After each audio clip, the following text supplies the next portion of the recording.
Hallelujah, praise the Lord. இந்த காலைவேளையில் உங்கள் யாவரும் இயேசு கிறிஸ்து நாமத்தில் வாழ்த்துகிறேன்.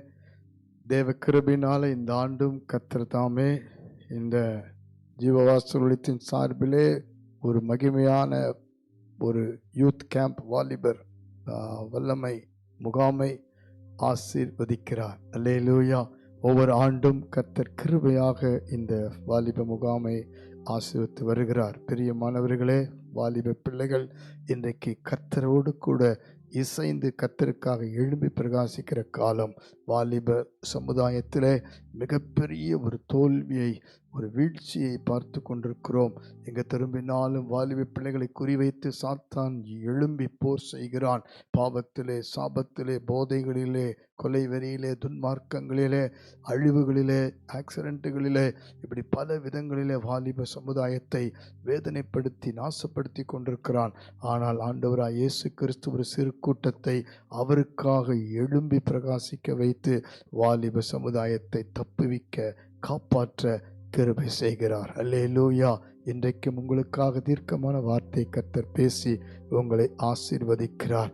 1 யோவானின் புஸ்தகம் 4ஆம் அதிகாரம் 4ஆம் வசனத்தை வாசித்து பாருங்கள். பிள்ளைகளே, நீங்கள் தேவனால் உண்டாயிருந்து அவர்களை ஜெயித்தீர்கள், ஏனெனில் உலகத்தில் இருக்கிறவனிலும் உங்களில் இருக்கிறவர் பெரியவர். ஹalleluya, ஹalleluya. கர்த்தர் உங்களையும் என்னையும் பார்த்து, வாலிப பிள்ளைகளை பார்த்து சொல்லுகிறார், அவர்களை ஜெயிக்க வேண்டும். அவர்கள் என்றால் யார்? சாத்தானுடைய கூட்டம், பிசாசனுடைய கூட்டம், துன்மார்க்க கூட்டம், பாவத்துக்கு இழுக்கிற கூட்டம், இன்றைக்கு அந்தகாரத்தில் இருக்கிற பொல்லாத ஆவிகளின் கூட்டம். இவைகளெல்லாம் நாம் ஜெயிக்க வேண்டுமானால் வாலிபத்திலே ரட்சிக்கப்பட வேண்டும். தேவனால் உண்டாயிருப்பது என்றால் என்ன? தேவனுடைய சித்தத்தின்படி வேறு பிரிக்கப்பட்டு ரட்சிக்கப்பட்டு பாவத்துக்கு எதிர்த்து நிற்கிற, பரிசுத்தமாய் வாழ ஒப்பு கொடுக்கிற பிள்ளைகள், கர்த்தருக்காக வைராக்கியமாய் நிற்கிற பரிசுத்தாவி பெற்ற பிள்ளைகளாய் கர்த்தர் மாற்ற விரும்புகிறார். அவர்களாலே தான் ஜெயிக்க முடியும். இன்றைக்கு பாதியிலே பின்மாறி போன வாலிப கூட்டம் இருக்கிறது.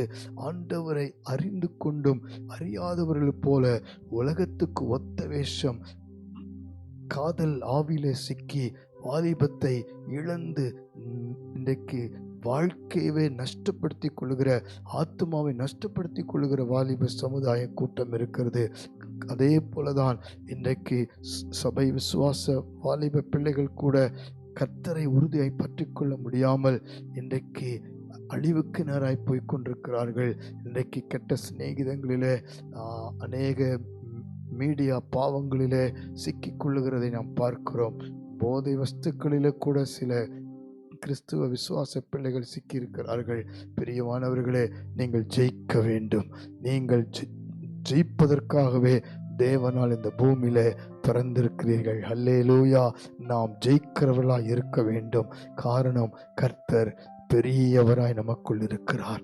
உலகத்தில் உள்ள சாத்தான் இன்றைக்கு பெரியவனை போல காண்பிக்கிறான். ஆனால் கர்த்தர் பாருங்கள், நமக்குள் இருந்தால், நமக்குள் அவர் பெரியவராயிருந்து சாத்தானின் திட்டங்களை உடைப்பதற்கு நம்மை ஜெபிக்க வைப்பார். ஆவிலே நிரம்பி கர்த்தரை ஆராதிக்க வைப்பார். வேத வார்த்தைகளை வைத்து இன்றைக்கு பிரச்சனைகளை, போராட்டங்களை ஜெயித்து, சோதனைகளை ஜெயித்து முன்னேற வைப்பார். கல்வாரி சிலுவையை பாருங்கள். இயேசு கிறிஸ்து அங்கு ஜெயம் எடுத்தார். சாத்தானின் மீது, பாவத்தின் மீது, சாபத்தின் மீது ஜெயம் எடுத்தார். சாத்தானுடைய தலையை நசுக்கி வெற்றி சிறந்தார். அந்த வெற்றிய ஜெயத்தை நமக்குள் கொடுக்கிற பெரியவராய் இயேசுவை பற்றி கொள்ள வேண்டும். ஒவ்வொரு நாளும் வாலிபத்தில் தேவனை தேடி அர்ப்பணிக்க வேண்டும். வாலிப பிள்ளைகளுக்கு ஒரு பெரிய சவால் இந்த உலகத்தில் இருக்கிறது. அதுவும் தேவ பிள்ளைகளுக்கு பெரிய ஒரு சவாலை சத்துரு வைக்கிறான். நாம் எழும்பி பிரகாசிக்க தடையாயிருக்கிறான். நாம் ஜெபிப்பதற்கு தடையாயிருக்கிறான். ஆலயத்துக்கு போவதற்கு தடையாயிருக்கிறான். வேத வாசிப்பதற்கு தடையாயிருக்கிறான். ஊழியம் செய்வதற்கு பல தடைகளை கொண்டு வருகிறான். ஆனால் உலகம், மாம்சம், பிசாஸ் என்ற அநேக பாவ காரியத்திலே நம்ம ஈடுபடுத்த தீவிரப்படுத்துகிறான். கெட்ட சிநேகிதங்களை ஸ்கூல் வாழ்க்கையிலேயே, காலேஜ் வாழ்க்கையிலேயே வேலை செய்கிற ஸ்தலத்திலே அவன் கொண்டு வந்து திசை திருப்புகிறான். இவற்றையெல்லாம் ஜெயிக்க வேண்டும். தேவனால் நாம் பிறக்க வேண்டும். அபிஷேகம் பெற்றுக்கொள்ள வேண்டும். உலகத்தில் இருப்பவனிலும் உங்களில் இருக்கிறவர் பெரியவர். ஒப்பு கொடுப்பீர்களா? உங்கள் மூலமாய் திரளான வாலிப பிள்ளைகளை ஆண்டவரிடத்திலே சேர்க்க வேண்டும். ஜெபிப்போம். பரலோக பிதாவே, இயேசுவின் நாமத்தில் கூடியிருக்கிற அத்தனை ஆண்டவரே, இன்றைக்கு ஜெபிக்கிற அத்தனை பேரையும் ஆசீர்வதியும் என்று ஜெபிக்கிறேன். எங்களில் இருக்கிறவர் பெரியவர் என்பதை வெளிப்படுத்தி இருக்கிறீர். சாத்தானின் கூட்டங்களை ஜெயிக்கிறவர்களாய் வெளிப்படுத்தி இருக்கிறீர்.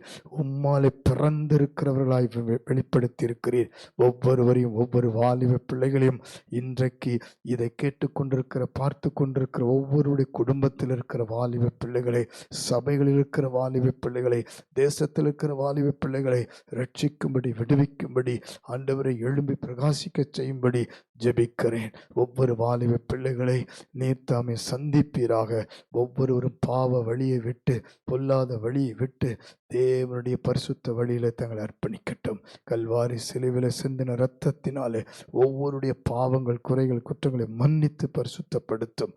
சாட்சிகளாய் நிறுத்தும். ஜெயிக்கிறவர்களாய் ஆசீர்வதியும். இயேசு கிறிஸ்துவின் நாமத்தில் ஜெபிக்கிறேன் ஜீவனுள்ள நல்ல பிதாவே. ஆமென், ஆமென், ஆமென். அல்லேலூயா. நீங்கள் கர்த்தருக்குள் நீங்கள் எப்பொழுதும் ஜெயம் பெறுவீர்கள். உங்களில் இருக்கிறவர் பெரியவர்.